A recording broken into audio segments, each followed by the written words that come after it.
ته چې کله روژه ماتې روژه ماتې ته ناستې ملک صاحب ما کې څه زموږ دکه غم یې چې اوس پرې دسترخوان باندې څه پراته دي دا غم ستا شتي چې دا نور چې ډوبېږي او نن به الله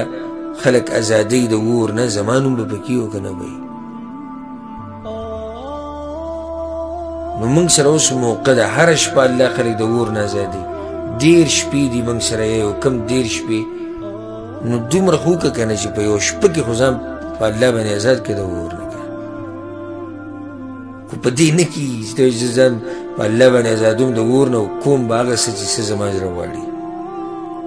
زه به ګناهونه کوم او زه په دنیا کې ننوتی یم او بس به یا الله دې موږ د اور نه ازاد کړي هغې دپاره محنت کوي کوشش وکړي نو دا هغه میاشت ده چې الله پکې خلک د اور نه ازادوي یو حدیث کې داسې هم راځي امام احمد راوړی دی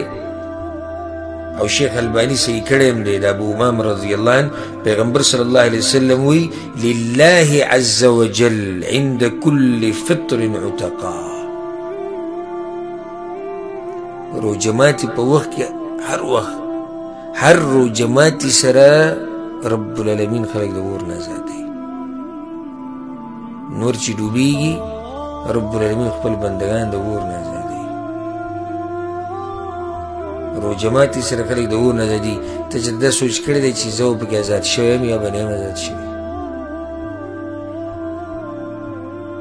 دغه شان دا میاشت د دې فضیلت دا دی پنځم چې په دې کې د جنت دروازې کولاویږي او د جهنم دروازې پکې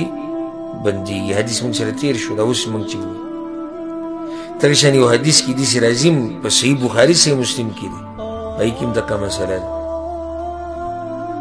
چې د جنت دروازې کولاو شي او د جهنم دروازې څه شي بندې شي یو روایت کې داسې راځي د رحمت دروازې کولاو شي رب العالمین د رحمت دروازې کولاو کی او د جهنم دروازې بندې کی او شیطانانو ته زنځیران ور واچوي شیطانان وتړي اگه څوک دا ووایي چې شیطانان تړلی شوي دي او بیا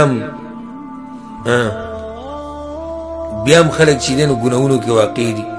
نو دا څنګه شیطانان تړلی شوي دي نو جواب دا دی د هغې دوه خبرې دي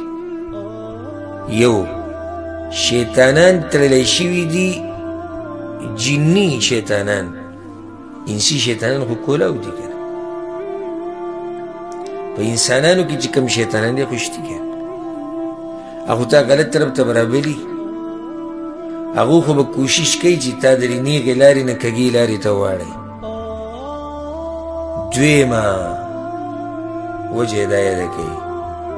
صحیح د شیطانان تړلی شوي دي خو دا انسان په خپله د ګناهونو سره دومره عادت شوی دی چې د شیطان د دعوت نه بغیر هم کوي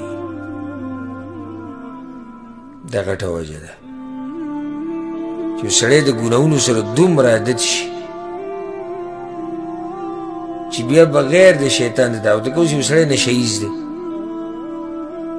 نو دی د دې نشو سره دومره عادت شوی دی چې د شیطان د دعوت نه بغیر هم دی نشه کوي په خپله یو قسمه شیطان جوړ شوی دی